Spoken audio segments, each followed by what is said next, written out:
sudah ya, sudah ditangkap. Kalau dari tambahan Pak Adnyana sudah Bu, terima kasih Pak Adnyana. Dan sedikit tambahan dari Pak Adnyana, biasanya kalau saya dulu di bagian gudang itu, pada saat saya melakukan inventory ada barang masuk dari supplier, kita belum masukkan gudang Pak, kita ada bagian barang masuk di depan gudang. Di depan gudang itu apa namanya, barang apa seperti garis kotak hijau dan merah. Yang hijau yang barang baru masuk, yang merah yang sudah kita cek, jadi sudah siap untuk masuk ke gudang. Jadi kalau misalkan di kotak warna hijau itu tidak kita masukkan terlebih dahulu barang-barang yang baru masuk tersebut. Jadi inventory-nya kita mudah untuk menambahkan ke inventory untuk open inventory bulan berikutnya. Seperti itu Pak. Saya biasanya dulu di bagian gudang. Tapi di bagian gudang material, bukan di bagian hotel begitu Pak. Terima kasih Pak. Ya Pak, sama-sama Pak. Dan satu pertanyaan lagi Bu, untuk dari first in first out dan last in first out yang barusan Ibu jelaskan sebelumnya. Itu saya sempat minta pemahaman dan bertanya sedikit. Biasanya kan dari pihak supplier tersebut kan harga barangnya kan kadang naik kadang turun. Itu kalau kita misalkan paling sering rancu itu dalam artian sebagai contoh misalnya di restoran kan kita menggunakan cost percentage dalam artian harga jual dari satu menu dan dilihat dari bahan-bahan yang sering terpakai. Dan di sana harga supplier tersebut harga bahan bakunya melebihi dari yang sebelum-sebelumnya. Itu harga manakah yang akan kita gunakan? Harga supplier yang baru masuk atau kita habiskan barang yang sebelumnya dulu, baru kita di menu kita tingkatkan harganya, atau gimana Bu? Biasanya kalau dari supplier itu mereka bilang menurut musim gitu, bahan-bahannya baru tersedia, baru ada, jadi harganya kadang naik kadang turun gitu Bu. Kita di bagian restoran waktu itu bingung harga mana yang harus kita gunakan, kadang sering naik kadang sering turun. Itu juga berpengaruh pada kedatangan tamu-tamu setiap bulannya, seperti itu Bu. Ya, oke. Sudah? Ya sudah Bu, Ya, seperti itu. Oke, kita ke pertanyaannya Pak Gede dulu ya. Jadi hubungannya antara opening inventory, closing inventory, dan cost percentage, ya, yang mana yang digunakan sebagai perhitungan cost percentage, apakah revenue atau apa. Oke, jadi yang namanya cost percentage itu adalah persentase biaya. Jadi tentu saja untuk cost percentage itu tidak berkaitan dengan revenue, karena revenue itu kan dia berupa pendapatan. Ya, jadi yang di cost percentage itu yang kita perhitungkan hanya biaya yang dikeluarkan saja. Itu pun tugas cost control memang untuk mengawasi atau mengevaluasi terjadinya pengeluaran-pengeluaran atau biaya-biaya yang dikeluarkan dalam sebuah perusahaan. Nah, yang harus kita masukkan dalam cost percentage dari informasi inventory itu yang mana? Jadi yang kita gunakan sebagai perhitungan cost percentage untuk persediaan di sini adalah yang ini. Jadi yang kita gunakan sebagai perhitungan itu adalah cost of goods consumed-nya.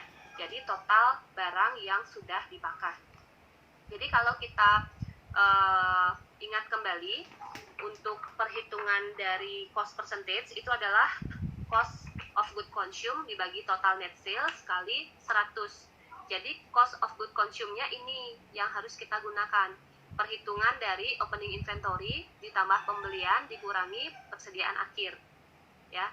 Jadi setelah memperoleh nilai dari inventory yang sudah terpakai atau cost of good consume-nya, kita bagi dengan total net sales-nya, baru kalikan 100. Itulah hasilnya yang kita peroleh nanti untuk cost percentage-nya, seperti itu.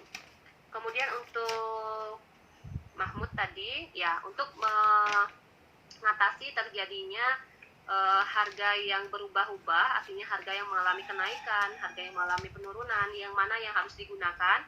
Nah, inilah tujuan dari tiga metode ini, metode FIFO, LIFO, dan average.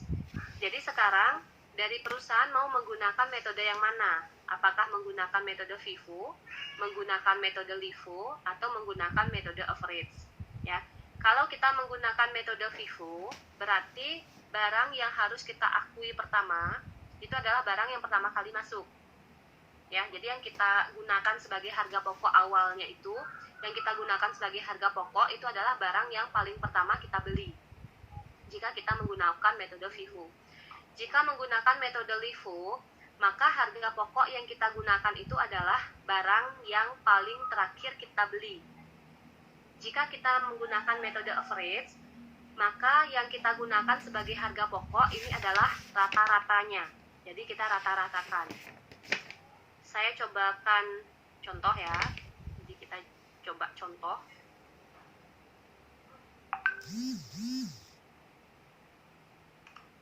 Ya. Nah, misalnya di sini ada 100 unit barang. Unit pembelian, kemudian harga beli total. Nah, misalnya yang pertama, jangan di 100 ya, kebanyakan 10, misalnya awalnya kita beli 10 unit barang. Harga per unitnya misalnya adalah 10.000. Ya, sehingga total harganya adalah 10 kali 10.000. Kemudian yang kedua, kita beli lagi 5 unit. Harganya adalah 12.000. Kemudian kita beli lagi 7 unit, harganya adalah 11.000. Jadi harganya bisa mengalami penurunan, bisa mengalami kenaikan. Nah, seandainya sekarang kita mau melakukan pengeluaran barang, jadi misalnya kita keluarkan 5 barang dulu. Nah, kita mau jual sekarang nih, mau keluarkan 5 barang. Unit pengeluaran. Harga mana yang harus kita pakai? Ya. Jadi jika berdasarkan metode FIFO, ya, berdasarkan metode FIFO, berarti yang harus kita keluarkan terlebih dahulu adalah yang ini, yang harganya 10.000. Jika menggunakan metode FIFO, ya. Jika menggunakan metode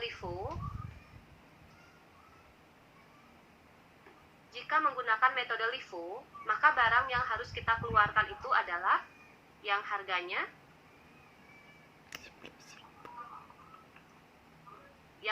paling terakhir, ya, kalau menggunakan metode LIFO. Jadi yang kita keluarkan paling pertama adalah yang 11.000. Tapi jika kita menggunakan metode rata-rata, maka kita rata-ratakan dulu, kita cari dulu harga rata-ratanya. Caranya gimana? Caranya adalah dengan membagi totalnya ini dengan total unitnya. Ya, ini nanti di materi berikutnya ada nih untuk harga rata-ratanya. Jadi tinggal dijumlahkan aja jumlah dari ini, kemudian jumlah unitnya.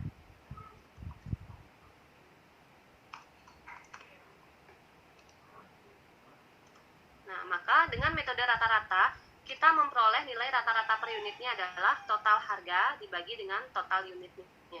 Maka harga rata-ratanya adalah 10.772. Ya, jadi seperti itu. Untuk pengakuannya, jadi sekarang kita lihat, kita mau menggunakan metode yang mana? FIFO kah, LIFO kah, atau rata-rata kah? Jadi di sini harus diprinsipkan, jadi harus dibuatkan suatu pedoman dalam perusahaan mau menggunakan metode yang mana. Kalau di akuntansi biasanya pasti digunakan metodenya ini. Di pencatatannya pasti ada mau menggunakan metode pencatatan FIFO, LIFO, atau rata-rata. Karena setiap laporan akuntansi kita harus mencantumkan metode apa yang kita pakai. Sama seperti misalnya dalam penyusutan, kita juga harus mencantumkan metode penyusutan yang kita gunakan metode apa, ya. Jadi kembali lagi ya ke sini, jika menggunakan metode FIFO, maka yang kita keluarkan paling pertama adalah barang yang pertama kita beli. Jika kita menggunakan metode LIFO, barang yang paling pertama kita keluarkan adalah yang paling terakhir kita beli.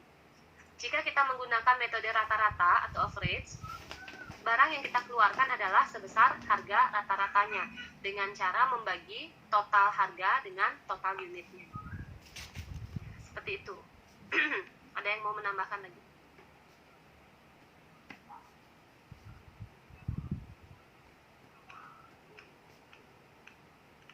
Silahkan kalau ada yang mau menambahkan. Ya. Mau tanya, Bu. Sekali. Iya.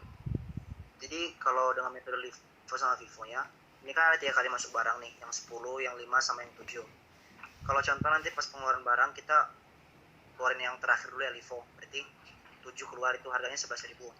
Kalau nanti yang stok 7 habis, apakah pada saat kita keluarin yang stok 5, kita ganti lagi harga atau tetap harganya yang sama, Bu? Gitu. Oke. Ya.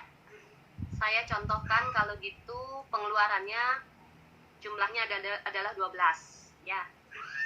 Sudah mulai bertingkat sekarang berarti. Misalnya barang yang dikeluarkan itu jumlahnya 12. Jika menggunakan metode FIFO, maka kita ambil dulu dari harga yang 10.000. Ya, dari harga yang 10.000. Yang harga 10.000, unit yang kita miliki hanya 10 unit. Jadi kita keluarin dulu yang 10 unit harga 10.000. Karena kita mau mengeluarkan 12 unit, jadi kurang lagi 2 ya. 2 unitnya kita ambil dari harga yang berikutnya, dari harga yang 12.000. Ya. Jadi nilai dari pengeluaran kita sebesar 22.000. Kalau menggunakan metode LIFO, mengeluarkan barang 12 unit, kita ambil dari yang terakhir dulu.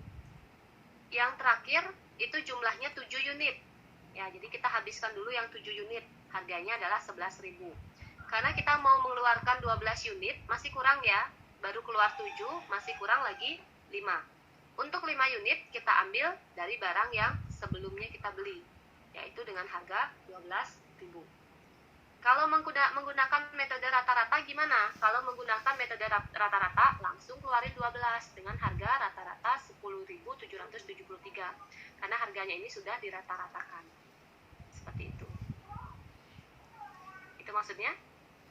Iya, Bu, makasih. Ya.